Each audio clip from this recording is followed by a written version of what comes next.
Paano kung sabihin ko sa'yo na may isang maliit at pangkaraniwang buto na kinakain araw-araw na pwedeng magsimulang paliitin ang iyong pinalaking prostate sa loob lang ng isang araw? Walang operasyon, walang mamahaling reseta, walang delikadong supplements. Isang natural na pagkain lang na makikita mo sa kahit anong grocery store. Pero nakakagulat, karamihan sa mga lalaking lampas 60 ay hindi pa ito naririnig.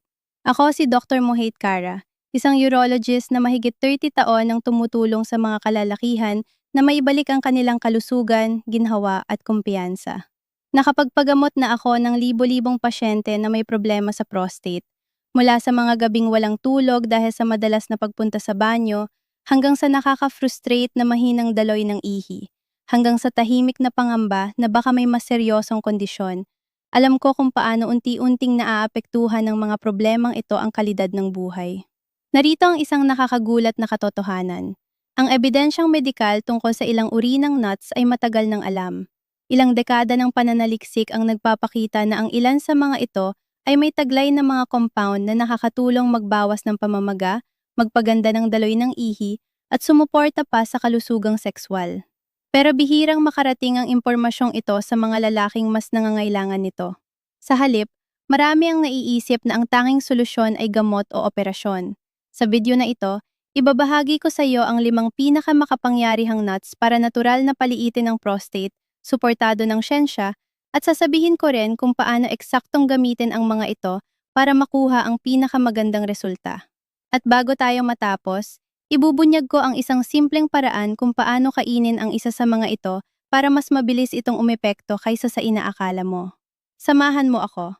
Maaring ito na ang turning point na matagal nang hinihintay ng iyong prostate health. Bago tayo magsimula, siguraduhin mag-subscribe at pindutin ang bell icon para hindi mo ma-miss ang iba ko pang tips tungkol sa prostate health na ginawa lalo na para sa mga lalaking lampas 60. At pagkatapos mong mapanood, ipaalam mo sa akin sa comments. I-type ang 1 kung nakatulong ito sa iyo o 0 kung sa tingin mo ay may maipapaganda pa ako para mas makatulong sa iyo. Ngayon, simulan na natin sa pinakaunang powerhouse sa ating listahan, ang madalas kong irekomenda sa halos bawat lalaking pumapasok sa aking clinic. Maliit lang ito, madaling hanapin, at suportado ng totoong siyensya para sa pagpapaliit ng pinalaking prostate, ang pumpkin seeds. Nut number 1, pumpkin seeds. Kapag naiisip ko ang mahigit 30 taon ko sa practice, may isang kwento na palaging pumapasok sa isip ko kapag pinag-uusapan ang pumpkin seeds. May isang pasyente ako, isang 67 taong gulang na retiradong bumbero na lumapit sa akin na halos wala ng pag-asa. Nagigising siya ng 5, minsan 6 na beses kada gabi para umihi. Sobrang hina ng kanyang daloy ng ihi na kailangan pa niyang tumayo ng ilang minuto, naghihintay, pilit na umiihi, at nakakaramdam ng hiya kahit nasa sarili niyang bahay. Sinabi niya sa akin na pagod na siya, frustrated, at pakiramdam niya ay wala na siyang mapupuntahan. Nakapag-try na siya ng mga gamot, pero pinahihilo siya ng mga ito, at mas masaklap pa, naapektuhan ang kanyang pagnanais sa intimacy. Isang bagay na hindi pa siya handang isuko. Doon ko iminungkahi ang isang napakasimpleng bagay na halos ikatawa niya, pumpkin seeds. Ngayon, bago mo isipin na isa lang itong basta-bastang home remedy, hayaan mong ipaliwanag ko na suportado ito ng totoong siyensya. Ang pumpkin seeds ay isa sa pinakamayamang natural na pinagmumulan ng zinc na pwede mong makuha. At mahalaga ito dahil ang prostate mo ay parang imbakan ng zinc. Mas mataas ang zinc nito kada gramo kaysa sa halos anumang organ sa katawan. Kapag bumababa ang zinc levels, na karaniwang nangyayari habang tayo'y tumatanda, mas nagiging vulnerable ang prostate sa pamamaga at paglaki. Ipinakita ng maraming pag-aaral na ang mababang zinc ay direktang konektado sa benign prostatic hyperplasia o BPH, ang mismong kondisyon na nagdudulot ng mga nakakainis na sintomas sa pag-ihi. Pero hindi lang zinc ang benepisyo nito. Ang pumpkin seeds ay mayaman din sa isang plant compound na tinatawag na beta-sitosterol. Isa itong phytosterol na gumagana sa pamamagitan ng pagharang sa conversion ng testosterone papuntang dihydrotestosterone o DHT. Kung ang testosterone ang nagsisilbing fuel para sa normal na function ng lalaki, ang DHT naman ay parang turbocharger na nagpapabilis sa paglaki ng prostate ng lampas sa dapat. Sa pamamagitan ng pagpapababa ng DHT levels, Ang beta-sitosterol ay tumutulong pabagalin ang hindi ka nais-nais na paglaki at sa maraming kaso, nakakatulong pang paliitin ang gland pabalik sa mas healthy na laki. Ilang beses ko na itong nakita sa aking mga pasyente. Sa loob lang ng ilang linggo ng araw-araw na pagkain ng pumpkin seeds, marami sa kanila ang nagsasabing mas kaunti na ang pagbangon sa gabi para umihi, mas malakas ang daloy ng ihi, at mas kampante silang gawin ang kanilang araw-araw na gawain nang hindi laging iniisip kung nasaan ang pinakamalapit na banyo. Para sa iba, mas mabilis pang epekto. Yung netiradong bumbero na nabanggit ko, sa loob lamang ng 3 araw mula nang magsimula siyang kumain ng isang dakot ng pumpkin seeds araw-araw, hilaw, walang asin at mabuting nguyain, bumaba na sa 2 beses kada gabi ang kanyang pagbangon para umihi. Pagsapit ng ikalawang linggo, sinabi niya sa akin na nakatulog siya ng diretso sa buong gabi sa unang pagkakataon matapos ang maraming taon. Ang ekspresyon sa kanyang mukha nung sinabi niya iyon ang nagpapaalala sa akin kung bakit ko ginagawa ang trabahong ito. May isa pang mahalagang sangkap ang pumpkin seeds, ang magnesium. Isa itong mineral na tumutulong sa pag-relax ng mga muscle na nangangahulugang makakatulong ito para mas maayos na ma-empty ang pantog. Napakahalaga nito dahil isa sa pinaka-nakakainis na epekto ng pinalaking prostate ay ang pakiramdam na parang hindi pa rin tapos kahit ilang minuto ka nang nakatayo at umiihi. Kapag ang mga muscle ng pantog ay nakakapag-relax ng maayos, doon mo muling mararamdaman ang ganap na ginhawa at kasiyahan pagkatapos umihi. Ngayon, may isang mahalagang bagay akong kailangang bigyang diin. Kung gusto mo makuha ang pinakamahusay na resulta, kailangan mong kainin ang pumpkin seed sa tamang paraan. Iwasan ang mga matamis o candied na klase na karaniwang nakikita tuwing Halloween. Huwag din piliin ang mga sobrang inihaw sa asin o mantika. Ang susi ay ang pagpili ng hilaw at walang asin na pumpkin seeds na kilala rin bilang pipitas. Isang maliit na dakot, mga 1 hanggang 2 ounce, ay sapat na para sa karamihan ng kalalakihan.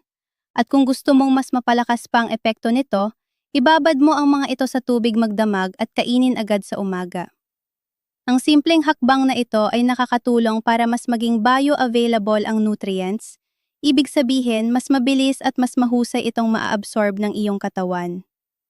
May kakaibang pakiramdam ng empowerment kapag nalaman mong ang isang simpleng pagkain na ganito kadaling hanapin ay makakatulong sa iyo na kontrolin ang isang kondisyon na nagpaparamdam ng kawalan ng kontrol sa napakaraming lalaki. Hindi mo kailangang maghintay ng reseta o sumailalim agad sa procedure para lang mapabuti ang iyong kalagayan. Maaari kang pumunta sa kahit anong grocery store ngayon, gumastos ng kaunting halaga, at simula ng unang hakbang tungo sa mas mahimbing na tulog, mas mataas na enerhiya, at pangmatagalang proteksyon ng iyong prostate. Palagi kong pinaniniwalaan na ibinigay na ng kalikasan ang mga kailangan natin para umunlad at manatiling malusog. Kailangan lang nating malaman kung saan hahanapin. At pagdating sa prostate health, isa ang pumpkin seed sa mga biyayang iyon. Pero hindi lang iyon ang pagpipilian. Sa katunayan, may isa pang nut na gusto kong ibahagi sa iyo na gumagana sa ibang paraan. Isa itong tumutulong protektahan ng iyong prostate sa antas ng cells at may kaugnayan sa mas mababang panganib ng prostate cancer ayon sa mga pag-aaral. At ang pinakamagandang bahagi, 1 o 2 lang nito kada araw ay sapat na. Pag-usapan naman natin ito. Nut number 2, Brazil nuts.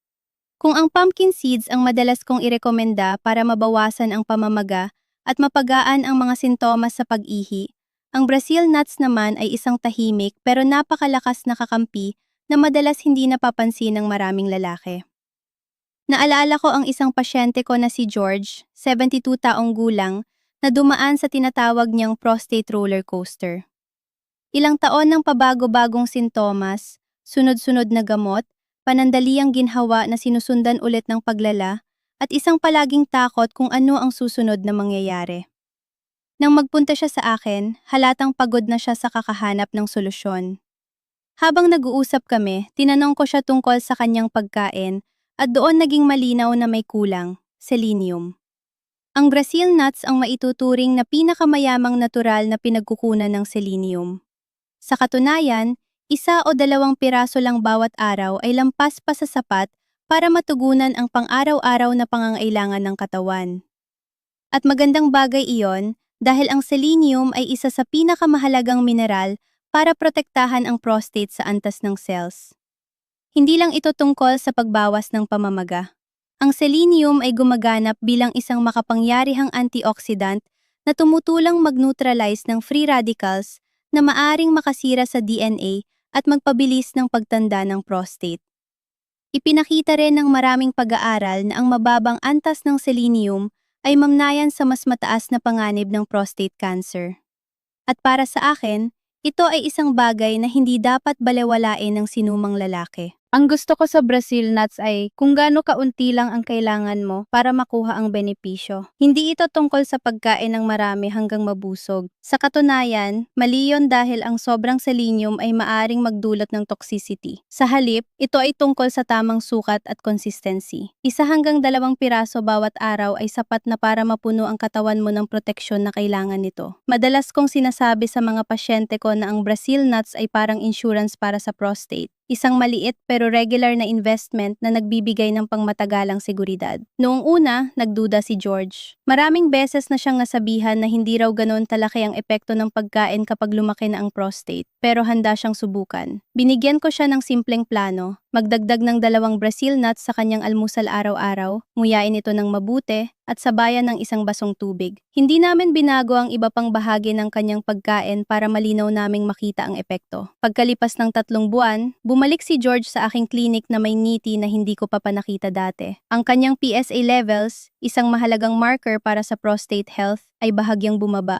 isang magandang senyales. Pero higit pa roon, sinabi niya na ang dati niyang nararamdamang dull at masakit na pressure sa kanyang pelvic area ay nabawasan. Mas maayos na ang kanyang tulog, mas may lakas siya sa araw-araw. At higit sa lahat, naramdaman niyang may kontrol siya sa kanyang sariling paggaling, hindi lang basta naghihintay ng susunod na reseta. May isa pang mahalagang benepisyo ang Brazil nuts na gusto kong banggitin. Bukod sa selenium, mayaman din ito sa healthy fats, lalo na ang monounsaturated fats, na tumutulong sa balanse ng hormones. Habang tumatanda ang mga lalaki, napakahalaga na mapanatiling stable ang testosterone levels nang hindi ito labis na nagiging DHT dahil ito ang susi sa pagbagal ng paglaki ng prostate. Nagbibigay din ito ng magnesium na nagtutulungan kasama ng selenium para mabawasan ang tension sa mga muscle ng urinary tract, kaya mas nagiging madali ang ganap na pag-empty ng pantog. Madali lang kainin ang Brazil nuts, pero mahalaga ang kalidad. Palaging piliin ang hilaw o dry roasted na Brazil nuts mula sa mapagkakatiwala ang pinanggalingan. Dahil mataas ang oil content nito, madali itong mapanis kapag hindi maayos ang pag-iimbak. Ilagay ito sa airtight container at mas mabuti kung itatago sa refrigerator para mapanatili ang kalidad at bisa nito. At tandaan mo, sa kasong ito, hindi ibig sabihin na mas marami ay mas mabuti. Manatili sa 1 hanggang 2 piraso bawat araw. Sa mga taon ng aking karanasan, napansin ko na kapag nagsisimulang idagdag ng mga lalaki ang Brazil nuts sa kanilang routine, nagbabago rin ang paraan ng pagtingin nila sa kanilang kalusugan. Hindi na lang ito tungkol sa pag-aayos ng isang problema. Nagiging tungkol ito sa pagpapalakas ng resistensya ng katawan, pagprotekta laban sa mga posibleng sakit sa hinaharap, at pagkakaroon ng kumpiyansa dahil sa kaalamang bihirang ibinabahagi ng maraming doktor. Isang maliit na pagbabago, pero napakalaki ng epekto. At kapag isinama sa iba pang mga pagkaing mabuti para sa prostate, nagiging bahagi ito ng isang kumpletong natural na paraan para sa mas maayos na pamumuhay kahit lampas 60 na. Paminsan-minsan, nag-email pa rin si George sa akin para lang sabihing tuloy-tuloy pa rin siya sa pagkain ng kanyang Brazil nuts. Nagbibiro pa nga siya na ito raw ang kanyang secret weapon, kahit sinasabi ko sa kanya na hindi na ito ganoon kasikreto, lalo na para sa mga pasyente kong inaalagaan. Pero kahit kahanga-hanga ang Brazil nuts dahil sa kanilang antioxidant at protective properties, ang susunod na nut na pag-uusapan natin ay gumagana sa ibang paraan. Sa halip na pangunahing protektahan ang prostate laban sa cellular damage, ang nut na ito ay aktibong nagpapabuti ng sirkulasyon at nagpapababa ng pamamaga sa buong pelvic area. 2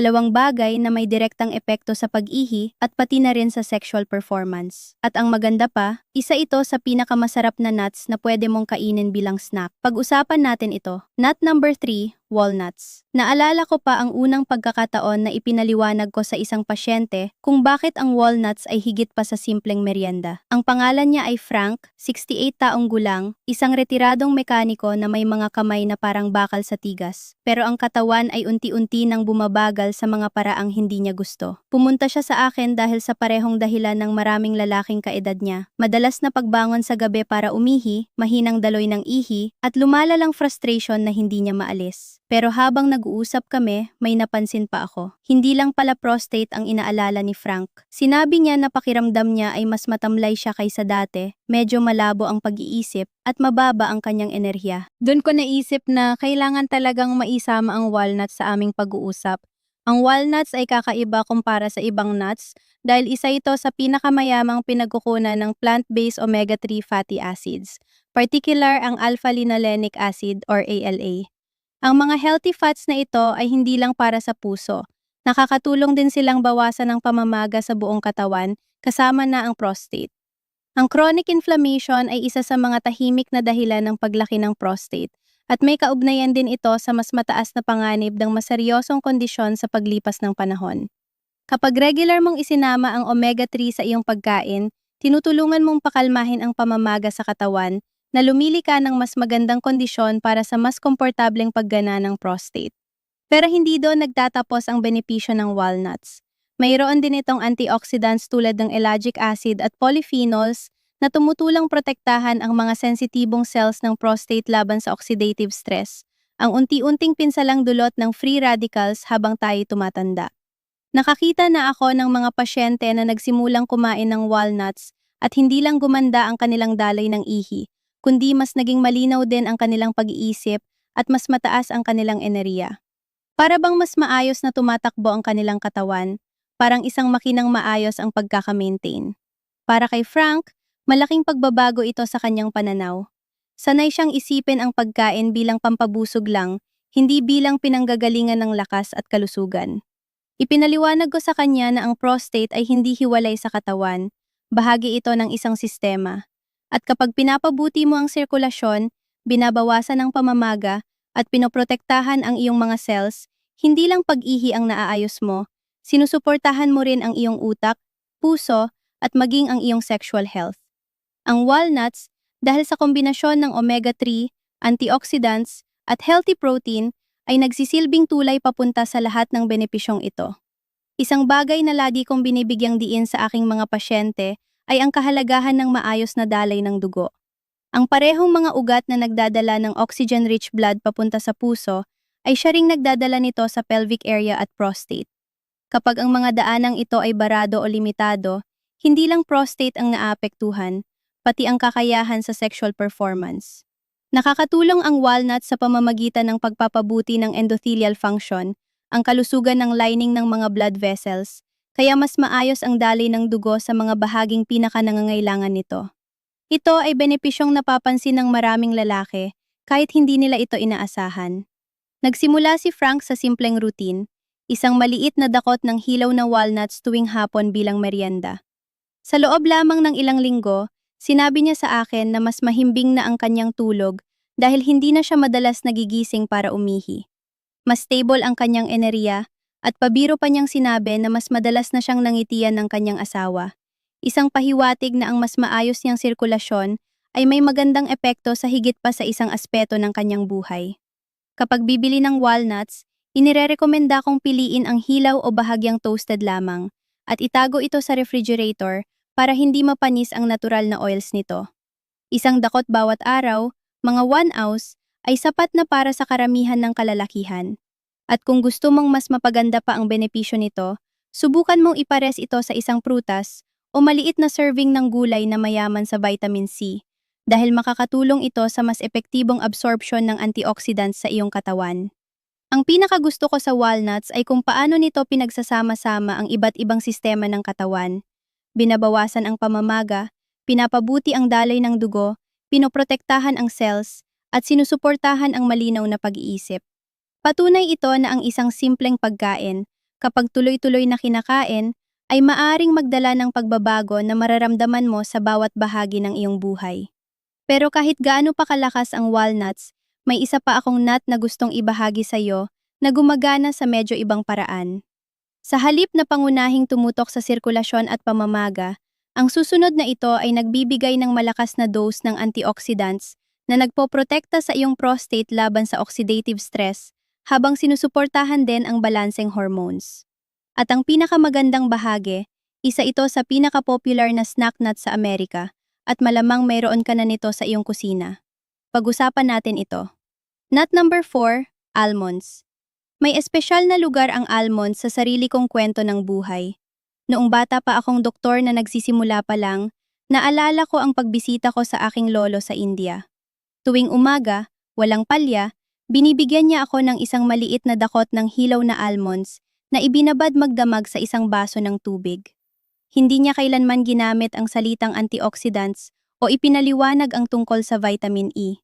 Pero lagi niyang sinasabi, makakatulong ito para manatiling matalas ang isip mo at malakas ang katawan mo. Nung panahong yon, akala ko isa lang itong lumang tradisyon ng pamilya. Pagkalipas ng maraming dekada, matapos ang mga taon ng pag-aaral ko tungkol sa kalusugan ng kalalakihan at prostate function, napagtanto ko na tama ang lolo ko noon pa man. Ang almond sa isang tahimik pero makapangyarihang kakampi ng katawan ng lalaki, lalo na habang tayo ay tumatanda. Para sa prostate, may isang mahalagang benepisyo ang almonds, ang vitamin E. Ang fat-soluble antioxidant na ito ay parang proteksyon para sa iyong mga cells. Pinoprotektahan ang mga ito laban sa oxidative stress na nagpapabilis ng pagtanda at nagpapalala ng pamamaga. Ang prostate tissue ay particular na sensitibo sa ganitong uri ng pinsala. Sa paglipas ng mga taon, napansin ko na ang mga lalaking may mas mataas na intake ng vitamin E ay kadalasang mas komportable sa pag-ihi at mas bihira ang paglala ng mga sintomas ng BPH. Pero hindi lang doon nagtatapos ang benepisyo. Ang vitamin E ay tumutulong din sa immune system, na nagbibigay kakayahan sa katawan na labanan ang mga low-grade infections na maaring magpalala ng urinary issues. Nagbibigay din ang almonds ng magnesium, isang mineral na nabanggit ko na kanina, na tumutulong sa pag-relax ng mga muscles, kabilang ang mga nasa pantog at urinary tract. Kapag ang mga muscles na ito ay nakaka-relax ng maayos, mas madali mong ma-empty ng buo ang pantog, na nangangahulugan ng mas kaunting biglaang pagpunta sa banyo at mas malaking ginhawa pagkatapos. At huwag nating kalimutan ang healthy fats sa almonds. Ang kombinasyon ng monounsaturated fats at plant-based protein nito ay tumutulong sa steady na enerhiya, balancing hormones, at maayos na cholesterol levels. Lahat ng ito ay mahalaga hindi lang para sa prostate, kundi para sa pangkalahatang sigla ng katawan. Naalala ko ang isang pasyente na si Daniel, 64 taong gulang, na dumating sa akin na may pamilyar na listahan ng mga reklamo. Madalas na pagbangon sa gabi, mahinang daloy ng ihi, at pakiramdam na hindi lubos na nauubos ang laman ng pantog. May mga ginagawa na siyang tama, araw-araw na paglalakad, sapat na pag-inom ng tubig, at pagpapanatili ng tamang timbang. Pero kulang pa rin ang kanyang pagkain sa ilang mahahalagang nutrients. Napag-usapan namin ang pagdagdag ng almonds, hindi bilang dessert o paminsan-minsang pagkain, kundi bilang araw-araw na habit. Nagustuhan ni Daniel ang ideya dahil simple lang ito at hindi niya kailangang baguhin ang buong lifestyle niya. Nagsimula siya sa 10 hilaw na almonds tuwing umaga, ibinabad magdamag at binalatan, tulad ng ginagawa ng lolo ko noon. Pagkalipas ng 3 linggo, bumalik siya sa aking klinik at sinabi na isang beses na lang siya nagigising sa gabi para umihi. Mas malakas na ang kanyang daloy ng ihi, mas maganda ang kanyang enerhiya sa araw, at napansin pa niya na hindi na siya madaling mairita tuwing hapon. Ang magnesium sa almonds ay tumutulong sa pag-relax ng kanyang muscles, habang ang tuloy-tuloy na supply ng nutrients ay nakakatulong din sa pag-stabilize ng kanyang mood at focus. Isang bagay na hindi inaasahan ng maraming lalaki. Kapag mas magaan ang pakiramdam ng katawan, sumusunod din ang isip. Pagdating sa pagpili ng almonds, lagi kong sinasabi sa mga pasyente ko na piliin ang hilaw o dry roasted unsalted na ure. Ang mga may asin o flavor na karaniwang mabibili sa convenience stores ay madalas may sobrang sodium o asukal na maaring makabawas sa benepisyo. Itago ang mga ito sa malamig at tuyong lugar at kung ibababad magdamag, siguraduhing naka-refrigerate habang nakababad para mapanatili ang freshness. Mga 1 ounce bawat araw o humigit kumulang 23 almonds ang sapat para sa karamihan ng kalalakihan. Isa sa mga dahilan kung bakit napakadaling irekomenda ang almonds ay ang versatility nito. Maari mo itong kainin ng plain, ihalo sa oatmeal, i-blend sa smoothie, o iwiwisik sa salad. Ang mahalaga ay consistency. Ang paminsan-minsang pagkain nito ay hindi gaanong makakaapekto. Pero ang araw-araw na habit sa loob ng mahabang panahon ay maaring maging pundasyon ng iyong prostate health strategy. Ang palagi kong napapansin ay kung paano nag-iipon ang maliliit pero sinadyang pagbabago. Hindi naramdaman ni Daniel na gumawa siya ng malaking lifestyle change, pero ang resulta ay pagpapaalala sa kanya na ang pag-alaga sa kalusugan ay hindi kailangang maging komplikado. Minsan, sapat na ang pagdagdag ng isang makapangyarihang pagkain sa iyong routine at hayaan ang panahon ang gumawa ng iba. At habang ang almonds ay nagbibigay ng kahangahangang kombinasyon ng antioxidants, minerals, at healthy fats, ang huling nutsa sa ating listahan ay may sarili ring rangang ating stodyan. Magalabad na magiling mahabigay ng kalusugan na iyong tudoy ng pag-alaga ng baha, ay binabi ng manalaga ng pag-alaga ng kombinasyon ay tumagwa ng makapag-alaga ng pagan. Sa binito pag-alusugan ng magiling makapag-alaga ng pagan, ang gustudan sa iyong paglapagan ng taba, yung fanang tuan na gustong pag-alaga ng pag-alaga. Ang huling note sa ating listahan, ang gustudan ng pag-alaga ng pag-alaga ng pag-alaga. Ang haditong magiling ng pag-alaga ng pag-alaga ng paga, ay tumagwa ng magiling makapag-alaga ng pag-alaga. Magalabad ng pag-alaga ng pag-alaga ng pag-alaga. Nag-ipon pagganan ng bibigay ng pag-alaga ng pag-alaga ng pagan, sapat na pamagandata ng pag-alaga. Hindi naramdaman ng kapag-alaga ng pag-alaga. Nagiputin sa ating lista, ang bagwa ng gito pag-alaga ng pag-alaga, sa bapat na ay nagitong pangbibigay ng pag-alaga ng pag-alaga, ay hindi kailangang makapag-alaga ng pag-alaga. Indistahan ay may sarili ring kakaibang lakas. Mayroon itong isang mahalagang compound na kapareho ng nasa pumpkin seeds. Isang sangkap na direktang tumatarget sa hormonal pathway na nagpapalaki ng prostate. At bukod doon, mayroon din itong lasa at richness na ginagawa itong isa sa pinaka-satisfying na merenda. Tuklasin natin ito. Nut number 5, pecans. Madalas magulat ang aking mga pasyente kapag inirerekomenda ko ang pecans para sa prostate health. Karamihan ay iniisip ito bilang matamis at battery na palaman sa mga holiday pie, hindi bilang isang nutrient-rich na pagkain na may seryosong benepisyo sa kalusugan. Naalala ko ang isang pasyente ko, si Robert, 70 taong gulang, isang retiradong high school principal na ipinagmamalaki ang kanyang maayos na pagkain. Pero inamin na hindi talaga bahagi ng kanyang araw-araw na diet ang nuts. Nang banggitin ko ang pecans, natawa siya at sinabi, "Doc, kinakain ko lang yan tuwing Thanksgiving." Nung umiti ako at sinabi ko sa kanya, "Panahon na para baguhin natin yan. Magpapasalamat ang prostate mo." Ang pecans ay isa sa pinakamayamang likas na pinagkukunan ng beta-sitosterol, ang parehong plant sterol na matatagpuan sa pumpkin seeds na tumutulong hadlangan ang conversion ng testosterone papuntang dihydrotestosterone o DHT. Tulad ng madalas kong ipinaliwanag sa maraming lalaki, ang DHT ay isa sa mga pangunahing hormone na nagtutulak sa paglaki ng prostate.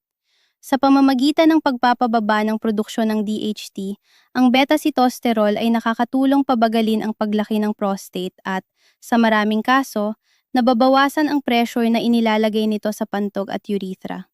Ibig sabihin nito ay mas kaunting bigla ang pagpunta sa banyo, mas malakas na daloy ng ihi, at mas mahimbing na tulog sa gabi. Pero hindi lang hormone balance ang dala ng pecans.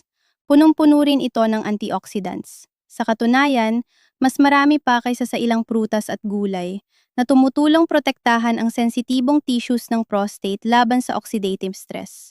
Napakahalaga nito dahil ang unti-unting pinsalang dulot ng oxidative stress ay hindi lang nag-aambag sa benign enlargement, kundi maaari ring magbukas ng daan sa mas seryosong kondisyon sa paglipas ng panahon. Ang healthy fats sa pecans, lalo na ang monounsaturated fats, ay sumusuporta rin sa cardiovascular health, na direktang nakakatulong sa maayos na sirkulasyon papunta sa pelvic area. Kapag mas maayos ang daloy ng dugo, mas napapabuti ang paghahatid ng nutrients, mas mabilis ang pag-recover ng katawan, at may suporta pa ito sa sexual function. Nang magsimula si Robert na idagdag ang pikan sa kanyang pagkain, binigyan ko siya ng simpleng plano. Isang maliit na dakot bawat araw, hilaw o bahagyang inihaw, walang dagdag na asukal o sobrang asin. Pinili niyang kainin ito bilang merienda sa hapon kapalit ng crackers at keso na nakasanayan niya sa loob ng maraming taon. Ang unang napansin niyang pagbabago ay sa kanyang digestion. Ang fiber sa pecans ay nakatulong para mas matagal siyang mabusog, kaya nabawasan ang kanyang walang planong pagkain tuwing gabi. Sa sumunod na buwan, mas mahimbing na ang kanyang tulog. Isang beses na lang siyang nagigising sa gabi imbes na 3 o 4. Mas lumakas din ang kanyang daloy ng ihi at nawala na ang nakakainis na pakiramdam na parang hindi pa ganap na nauubos ang laman ng kanyang pantog. Pero ang pinakatumatak sa akin ay ang sinabi niya tungkol sa emosyonal na pagbabago. Sabi niya, "Hindi ko napansin kung gaano ko na pala tinanggap ang discomfort. Akala ko bahagi na talaga ito ng pagtanda. Ngayon, pakiramdam ko may naibalik na bahagi ng buhay ko." Yan ang tunay na kapangyarihan ng simpleng pero tuloy-tuloy na habit. Hindi lang pisikal na sintomas ang gumagaan, kundi pati ang kumpiyansa at pakiramdam na may kontrol ka sa sarili mong kalusugan. Siyempre, mataas sa calories ang pecans, kaya mahalaga ang tamang dami. Para sa karamihan ng lalaki, sapat na ang 1 ounce bawat araw, mga 18 hanggang 20 kalahati, para makuha ang benepisyo ng hindi nasosobrahan. Inirerekomenda kong bumili ng sariwang pecans at itago ito sa airtight container sa refrigerator o freezer para mapanatili ang natural nitong oils. At kahit masarap na ito kahit mag-isa, maaari mo rin itong ihalo sa oatmeal, idagdag sa salad, o pagsamahin sa iba pang nuts na mabuti para sa prostate para magkaroon ng variety. Paulit-ulit kong nakita na kapag nagsisimulang magdagdag ang mga lalaki ng mga pagkaing tulad ng pecans sa kanilang araw-araw na routine, unti-unti nilang napagtatanto kung gaano kalaki ang kontrol na mayroon sila sa kanilang prostate health. Hindi na lang sila naghihintay ng susunod na reseta o natatakot sa susunod na sintomas. Aktibo na silang bumubuo ng pundasyon para sa pangmatagalang kalusugan. Hanggang ngayon, nagpapadala pa rin si Robert sa akin ng larawan ng kanyang pecan pie tuwing Thanksgiving, pabirong sinasabing, doctor approved daw ito basta tuloy-tuloy lang ang kanyang araw-araw na pagkain ng pecan sa buong taon. At tama siya. Hindi naman ang pie ang mahalaga. Ang mahalaga ay ang consistent na habit na ginagawa araw-araw. Ngayon, napag-usapan na natin ang 5 makapangyarihang nuts, bawat isa ay may natatanging benepisyo para sa iyong prostate. Pero hindi sapat na alam mo lang ang mga ito. Kailangan mo ring malaman kung paano magsimula ngayon, sa paraang simple, sustainable at akma sa iyong lifestyle. Sa susunod na bahagi, ibibigay ko sa iyo ang isang malinaw na step-by-step na plano na maaari mong simulan agad para maramdaman mo ang pagbabago ng mas maaga kaysa sa inaakala mo. Ano ang kailangan mong gawin ngayon? Sa puntong ito, narinig mo na ang tungkol sa 5 makapangyarihang nuts na may kanya-kanyang papel sa pagprotekta ng iyong prostate, pagbawas ng pamamaga, at pagpapabuti ng kalidad ng iyong buhay. Pero ang pakikinig tungkol dito at ang aktuan na paglalapat nito sa araw-araw na buhay ay dalawang magkaibang bagay. Napakarami ko nang nakitang lalaki na nakikinig ng mabuti sa aking klinik, tumatango bilang pagsang-ayon, nangangakong magbabago, pero sa huli, bumabalik pa rin sa parehong mga nakasanayan na siyang pumipigil sa kanilang pag-unlad. Ayokong mangyari iyon sa'yo. Kung umabot ka hanggang dito, alam kong seryoso ka na sa paggawa ng pagbabago. Kaya gawing simple natin. Ang unang hakbang na kailangan mong gawin ay pumili ng hindi bababa sa 2 sa mga nuts na napag-usapan natin at mag-commit na idagdag ang mga ito sa iyong araw-araw na routine simula bukas ng umaga. Huwag mo nang ipagpaliban sa susunod na linggo. Huwag mong sabihin sa sarili mo na, gagawin ko rin yan balang araw. Ang aksyon ang magdadala ng pagbabago, at ang pagbabago ay nagsisimula sa isang simpleng hakbang. Kung gusto mo ng mas mabilis na resulta, magsimula ka sa pumpkin seeds dahil sa agarang epekto nito sa daloy ng ihi, at Brazil nuts naman para sa malalim nitong proteksyon sa antas ng cells. Maaari mong idagdag ang iba pa habang tumatagal, pero kahit ang dalawang ito pa lang ay ilalagay ka na sa tamang direksyon. Sunod, siguraduhing bibili ka lang ng dekalidad na hilaw o bahagyang inihaw na nuts. Walang dagdag na asin, asukal, o anumang coating. Nakakita na ako ng mga lalaking nasisira ang progreso dahil pinipili nila ang mga bersyon na punong-puno ng sodium o artificial flavors na kabaligtaran ng epekto sa kalusugan. Mahalaga rin ang freshness. Itago ang mga ito sa airtight containers. At para sa mga nuts na mataas sa oil tulad ng walnuts at pecans, ilagay ito sa refrigerator o freezer para hindi mapanis. Pagkatapos, gawing automatic ang proseso. Magdesisyon ka kung kailan at paano mo sila kakainin araw-araw. Kakainin mo ba ang almonds mo sa umaga? Ang pecans bilang merienda sa hapon? Ang pumpkin seeds pagkatapos ibabad magdamag. Kapag mas malinaw ang plano mo, mas mataas ang tsansa na masunod mo ito. Napansin ko na kapag pinagsasabay ang bagong habit sa isang existing na routine, tulad ng pagkain ng nuts pagkatapos ng morning coffee o habang nanonood ng paborito mong programa, mas nagiging consistent ang tao. Mahalaga rin ang tamang dami. Ang 1 hanggang 2 ounces bawat araw ay sapat na para sa karamihan ng kalalakihan, at para sa Brazil nuts, huwag lalampas sa 2 bawat araw. Hindi ito tungkol sa dami ng makakain mo, kundi sa tuloy-tuloy na supply ng nutrients na kailangan ng iyong prostate para gumana ng mas maayos. Ang sobra ay maaaring magdulot ng dagdag na calories at, sa kaso ng selenium mula sa Brazil nuts, maaari pang makasama. Mahalaga ang tamang sukat. Habang nagsisimula ka, gusto kong subukan mong magtala ng simpleng journal kung ano ang nararamdaman mo. I-track mo kung ilang beses kang nagigising sa gabi para umihi, ang lakas ng daloy ng ihi, ang energy level mo, at kahit ang mood mo. Maaring mukhang matrabaho ito, pero sa karanasan ko, ang mga lalaking nagmumonitor ng kanilang progreso ay mas napapansin ang maliliit na pagbabago. At ang maliliit na tagumpay na iyon ang nagbibigay ng motibasyon para magpatuloy. May mga pasyente akong bumabalik matapos ang ilang linggo na nagugulat sa laki ng pagbabago na naramdaman nila kahit 1 o 2 aspeto pa lang ang gumaganda. At mas lalo silang maengganyo na ipagpatuloy ito. Tandaan mo, hindi ito magic pill. Isa itong partnership sa pagitan mo at ng iyong katawan. Ibigay mo lang dito ang tamang sangkap at tutugon ito. Maaring ilang araw bago mo mapansin ang pagbabago o baka ilang linggo pa. Pero kung mananatili kang consistent, unti-unti itong mabubuo. At ang kumpiyansang mararamdaman mo dahil alam mong may ginagawa kang hakbang para protektahan ang iyong kalusugan, yun pa lang ay napakahalaga na. Gusto ko rin na ibahagi mo ang ginagawa mo sa isang taong malapit sa'yo. Maaring asawa, kaibigan, o anak. Ikwento mo sa kanila ang plano mo. Kapag binibigkas mo ito, nagkakaroon ka ng accountability. At kapag may accountability, mas mataas ang posibilidad na magtagumpay ka. Baka makapagbigay inspirasyon ka pa sa ibang lalaki na seryosohin din ang kanilang prostate health. At napakahalaga ng ganitong epekto. Ito na ang sandali kung saan magpapasya ka kung ito ay isa lang bang video na pinanood mo